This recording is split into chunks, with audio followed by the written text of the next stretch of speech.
We cannot talk about the law of attraction without introducing to the subject the word momentum, because law of attraction is the reason that momentum exists.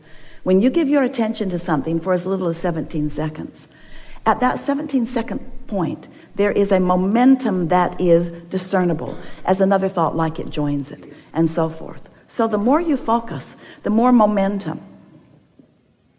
But the most important thing to understand about the way momentum works is that when you are sleeping, you have a reprieve of the momentum. In other words, your beliefs are in suspension while you sleep, which means the momentum of them, the law of attraction momentum of them, is slow to non-existent depending upon how well you are sleeping. So what that means is when you awaken in the morning, you have the opportunity to reestablish, if you want to, a vibrational starting point that law of attraction will begin to respond to right away. Now, usually when you wake up in the morning, you remember what you were thinking about yesterday, or more important, you achieve the emotional feeling place of what you were feeling yesterday. It's like, oh yeah, I remember I'm not happy. Or, oh yeah, I remember I'm lonely. I'm lonely now. Or, oh yeah, I remember I'm confused. But what we want you to realize is that you don't have to be the same lonely today that you were yesterday, because that night's sleep changed the momentum. But when you wake up in the morning and you deliberately, and you do, call those same people, talk about those same things, focus in the same ways, you reactivate your vibration much as it was before. But you do not have to do that. And that is the most important thing. We want you to realize that you are at a new starting point in every moment. But it is unlikely for you to begin to think all new thoughts when you wake up. Some of you have suggested a lobotomy. We don't recommend it, because there are many things that you believe that are serving you really well. You just want to become a better sifter. You want to become a better discerner. You want to become better at caring about how you feel and then focusing in ways that accomplish that. If we can, in some way, offer enough words don't teach, and analogies, words don't teach, and conversation, words don't teach. We've enjoyed this interaction immensely. If we can offer enough to stimulate within you the awareness that your point of attraction is everything, because you are the center of your universe, and that you are the perceiver of it, which means you are the vibrational interpreter of it. You translate your vibration into the reality that you are living, into what you are seeing and hearing and smelling and tasting and touching. If we can convince you that since all those things are true, that the only thing that matters to you is how you feel. If you can leave this room with a new determination within you that you now, more than ever before, care about how you feel and mean to do something about soothing yourself. Esther was on an airplane last week going from Boston back to San Antonio. And there was a beautiful family sitting in front of her, a mother and a child about 6 years old, and two little twin boys who were about 2, maybe, if even. They were walking, sort of kind of talking. And they were all strapped into their 4 seats. And Esther was sitting right behind the mother. And when the airplane took off, one of the little boys, across the aisle from his mother, was terrified. It was probably his first flight, and the roar of the engine, the sound of the machine, the feeling of it on the runway, he was hysterical. And he wasn't spoiled, he was hysterical. He was frightened. It was a new experience, and the power of the airplane scared him. His mother and the flight attendants looking right at his mother like, do not get out of your seat. Do not get out of your seat. And Esther is thinking, if I were that mother, I would be out of my seat now. So the airplane got in the air, and once it was stable, long after Esther thought it was stable, the flight attendant gave her the knowing nod, like, now that your child is out of oxygen.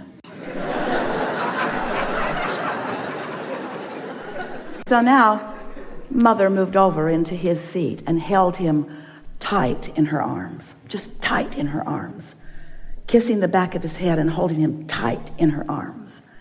And gradually he settled down back into his knowing that all was well. And Esther watched that, and she said to her friend sitting next to her, I want to do that with everyone on the planet. I want them to sit on my lap, and I want to hold them in my arms, and I want to say, it's okay. It's okay. Everything's okay. Everything's okay. Everything's okay. She wants to do it to herself. She wants to soothe herself into a point of attraction that allows her what she wants and deserves. She wants you to be soothed into a point of attraction that allows you what you want and deserve, because that is the only missing factor. How you feel. If you're terrified, if you're angry, if you're resentful, if you're depressed, if you're aggravated, if you're overwhelmed, those negative emotions are you beating up on you. It doesn't feel like that to you. It feels like somebody else is doing it. Esther was pretty mad for a minute at the flight attendant who was just doing her job. But it made Esther want, with everything that she is, to just make sure that she takes care of feeling good. In other words, someone asked us the best question that has ever been asked a few weeks ago. And the question was, Abraham, how do you get rid of doubt? And we said, you get rid of it before it starts, which was so annoying. Because when you're in the middle of it, that answer doesn't apply. How do I get rid of it before it starts when I've already got it? And we say, well, eventually you're going to sleep and you're going to get up tomorrow. And tomorrow you're going to soothe yourself better so that doubt never gets started. Doubt will never get a foothold if you're watching what you're doing. So Esther began applying that to herself. She woke up every morning with a determination that she was going to find a good feeling place and that she was going to maintain it as long as she could. The first day, she didn't even get out of bed before it was too late. The second day, it was better. The third day, she didn't make it through breakfast. In other words, it took quite a while of Esther caring more about how she felt than tending to emails, caring more about how she felt than tending to what was going on with other people. In other words, you've got to put yourself first. You've got to be so selfish. You have to care about how you feel, which means you have to tend to the self that you really are. You've got to find a way of closing that gap between who you're being right now and who you really are. And who you really are loves you so much, adores you, appreciates everything that you are, flows constantly to you, assisting you in every possible way. Last week, Esther came bouncing up the steps, and the step wasn't stable. When she stepped on it, it caved in, and her foot went between the step and the stage. Scraped up her shin. She stumbled onto the stage. It was funny. It was really funny. And Esther thought, for the life of me, I do not know how I went down. So Esther has a dear friend who sees energy.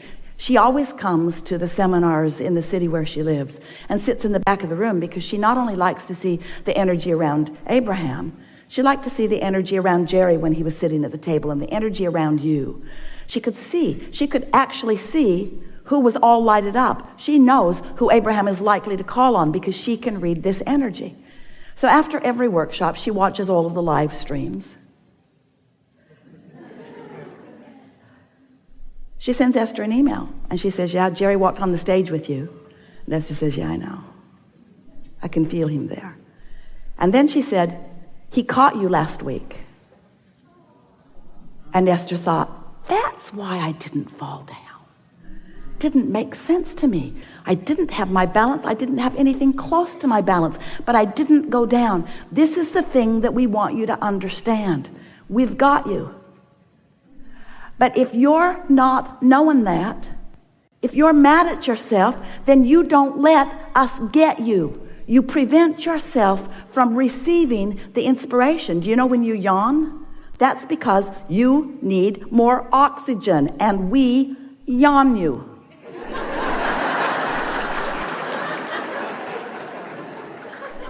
All of you are receivers, you see. How often are you in traffic and you know to do something that prevents something? How many things do you prevent that you don't even know you prevent? So many, because you're receiving constant impulses. You are so blessed. You are so tended to. We are so aware of you, and you are so in your own way so much of the time as you're complaining about this and worrying about that, watching CNN.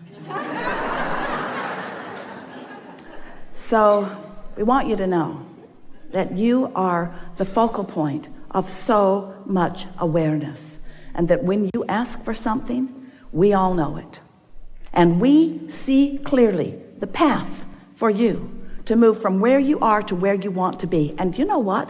You want it to be a direct path. We don't. We want you to have fun along the way to the path. We want you to pick up more things along your physical trail along the path. We want you to gain more clarity along the path. We want you to continue to feel your vortex full of more things that you want along the path. Because you know why? It's a very long path. You know why? It's a path of eternity. So you keep being in such a hurry to get over there. I really want to be over there. I'm not happy over here. Then you're not ever going to get over there. Can't get over there. Can't get there from here. If you're unhappy over here about what's over there that you don't have over here, you can't get over there. So what we want you to understand is that it's never about getting over there. It's about preparing over here so that over there can come over here where you are. Did you get that? Because this is about law of attraction. This isn't about law of assertion. It's not law of getting things done. It's not the law of proving worthiness. It's the law of attraction. It's about you finding some way to think some sort of thought, to hold yourself on your own lap and soothe yourself. I am a good person, and I am doing well, and all is really well, and it's getting better. And I am figuring this out, and things are going my way. And I'm getting clearer every day, and I'm having fun in the process of doing this. And I'm understanding the creative process, and I know that this is a universe based upon attraction, and I know about vibration, and I know what I'm doing with vibration. I'm getting better at it every day, and there's evidence every day that lets me know that.